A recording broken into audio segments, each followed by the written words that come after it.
সবাইকে নমস্কার জানিয়ে এবং সুপ্রভাত জানিয়ে আরও একটা নতুন ব্লগ ভিডিও আপনাদের সামনে তুলে ধরছি। এটা হলো গুরু পূর্ণিমার দিন আমাদের সকাল থেকে শুরু হতে। প্রথমেই আপনাদের আমি রান্নার ভিডিও দিয়ে শুরু করছি, কারণ সকালের যে কাজকর্মগুলো আমার হাজব্যান্ড মানে আমার স্বামীজিই করে নিয়েছে। আর এই যে আমাদের বাড়িতে গান চালানো রয়েছে, প্রত্যেক দিন সকালে আমাদের মানে বক্সে গান বাজে, ঠাকুরের গান। তারপরে আমার বাবা এই যে পড়তে যাচ্ছে, টাটা করতে করতে সকালবেলা 7:30টার সময় আমার হাজব্যান্ড এই যে ঠাকুরকে তুলসী মঞ্চে এখনই জল ঢালতে আসবে। ভিডিও বানাতে দেয় না আমার বাবাও না, ওর বাবাও না, কারণ ভীষণ রেগে যায় ভিডিও বানালে। বিশেষ করে ঠাকুর দেবতার ফটো তুলতেও দেয় না, ভিডিও করতে দেয় না, আর খাবার দাবারেরও না। কিন্তু আমার একটু পছন্দ হয়, ভালো লাগে, টাইম পাস করতে পারি আমি, জাস্ট মানে ভালো লাগে, আনন্দ লাগে, সেই জন্যই আমি একটু করার চেষ্টা করি। এই যে আমার স্বামীজি তুলসী মঞ্চে জল ঢালছে, জল ঢেলে তারপরে চলে এসেছে এই যে ঠাকুর ঘরে। আমি অনেক দূর থেকে এই ভিডিও তুলেছি, কারণ ভীষণ ও রেগে যায়, মানে কষ্ট পায় আমি যদি ভিডিও করি। আমি বকুনিও খেয়েছি, দেখতে পেয়ে গেছে কোনো এক ফাঁকে হয়তো, যার জন্য আমি বকুনি খেয়েছি। যাকে মানে ভিডিও বানালেও অপছন্দ করে না খুব একটা, কিন্তু ঠাকুরের খাবার দাবারের ভিডিওগুলো তুলতে দেয় না। তাতে আর কি অপছন্দ, জানে যে এইগুলো করি আমি আনন্দ পাই, ভালো লাগে। এই যে দেখুন রজনীগন্ধার মালা এনেছে, সেইগুলোকে সব ঠাকুরকে একে একে মানে আসনে যে বসে বসে যে পরিয়ে দিচ্ছে।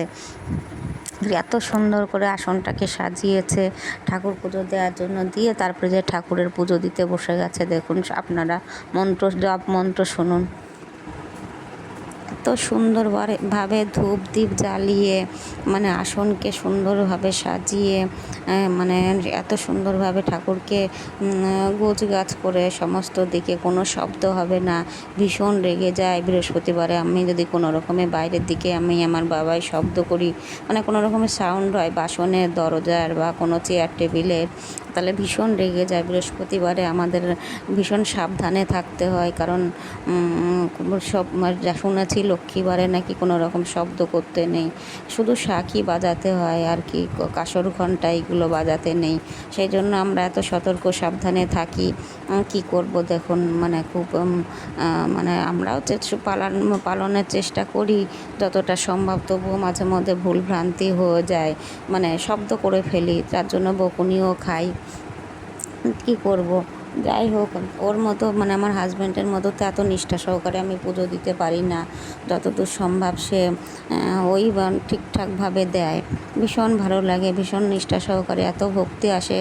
এবং পুজো দেওয়ার ড্রেস সব সময় আলাদা থাকবে, আলাদাভাবে কাচতে হবে, আলাদাভাবে মেলতে হবে, মানে আমাকে সব সময় শেখাতে থাকে। যাই হোক, এই পর্যন্তই দেখুন পুজো হচ্ছে।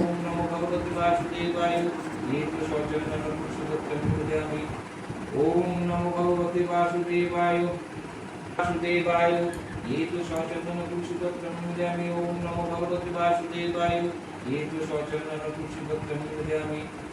ओम नमो भगवते वासुदेवाय ये तो सचंदन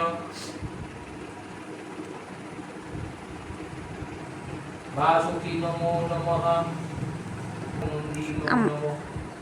আমাদের বাড়িতে প্রতিদিনই মানে নিত্য পুজো হয়। প্রত্যেক দিন সকালে আমার হাজব্যান্ড অফিসে যাওয়ার আগে 7:30 পৌনে 8টার মধ্যে কমপ্লিট করে, মানে ঠাকুর পুজো দেওয়া। তার মধ্যে এর দিন হলো গুরু পূর্ণিমা, বৃহস্পতিবার পড়েছে। সেই দিনে একটু স্পেশালভাবেই ঠাকুরকে মালা, মিষ্টি, ফল সব এনে ঠাকুরকে পুজো দিয়েছে, দিয়ে কমপ্লিট করেছে। তারপরে আবার বৃহস্পতিবার বলে কথা আমি ঘট পাততে এসেছি, পাঁচালি পড়তে এসেছি, কারণ এটা তো ছেলেদের শুনেছি করতে নেই। আমার হাজব্যান্ড কখনো ঘট পাতে না বৃহস্পতিবারে। তারপরে আমি স্নান সেরে এসে এই যে ঠাকুরের ঘট পেতে, ঠাকুরের পাঁচালি পড়ে, সেইগুলো আপনাদের শোনাতে পারবো না, দিয়ে একটু ঠাকুর ঘরে যে ঠাকুরের একটু আরতি করলাম, একটু ধূপ প্রদীপ মা লক্ষ্মীকে যে বরণ করলাম, করে নিয়ে তারপরে ঠাকুর ঘরে একটু ঠাকুর প্রণাম, মানে ঠাকুরকে জপ করে নাম করে সমস্ত ঠাকুরের প্রতি মানে আরাধনা করলাম, ঠাকুরকে কাছে কামনা বাসনা করছি। আমি খুব একটা ভিডিও তুলিনি, কারণ আমার হাজব্যান্ড বাড়িতে ছিল। এই যে তারপরে ঠাকুর প্রণাম করলাম, ঠাকুর প্রণাম করে এই যে এদিন একটু শাড়িই পরেছি, শুনেছি নাকি একটু হলুদ শাড়ি পরতে হয় এই গুরু পূর্ণিমার দিন, তাই একটু ইয়েলো কালারের শাড়ি, এটা অবশ্য আমার বদ্দি ভাইয়ের শাড়ি, এই যে পরে নিয়ে ঠাকুর ঘরে এসে এই যে ঠাকুর প্রণাম করে তারপরে বেরিয়ে গেছি। এই যে আমার বাচ্চারা পড়তে এসছে, আমার হাজব্যান্ডই পড়াচ্ছিল, আমি ঠাকুর ঘরে কাজে ব্যস্ত ছিলাম। বাচ্চাদের সঙ্গে শেষে এসে একটু সময় দিলাম, দিয়ে ওদের সঙ্গে একটু ফটো তুলে এই পর্যন্তই আজকের মতো, টাটা, সবাইকে নমস্কার।